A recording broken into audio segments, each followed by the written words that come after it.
పెళ్లి చేయడానికి సెటిల్ అవ్వక్కర్లేదు అంటున్నారు. అవసరమే లేదు. మీకు ఒక అమ్మాయి ఉంటే సెటిల్ అవ్వకపోతే పిల్లనిస్తారా? నేను డెఫినెట్లీ ఇస్తాను కదా. ఏ ధైర్యంతో ఇస్తారు ఒక తండ్రిగా? కలిసి బతకడానికి ధైర్యం ఏముందండి? ఇప్పుడు మీకు సమాజం అంతా ఒక రాంగ్ వేలో పోతుంది. మీరు ఒక 100 కోట్లున్నోనికి వాడు 100 కోట్లు ఉన్నాయి, సరే వాడు ఏం చేస్తలేడు. ఒక 100 కోట్లు ఉన్నాయి, 100 కోట్లున్న ఒక వ్యక్తికి మీరు పిల్లనిచ్చి పెళ్లి చేశారు. పెళ్లి టైంలో 100 కోట్లు ఉన్నాయి అనుకుందాం. ఓకే.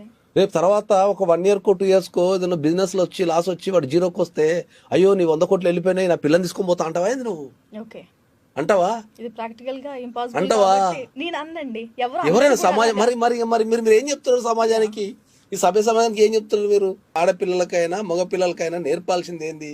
ఒక వ్యక్తితో ఎట్లా కలిసి ఉండాలా, ఒక వ్యక్తిని ఎట్లా కాపాడుకోవాలా.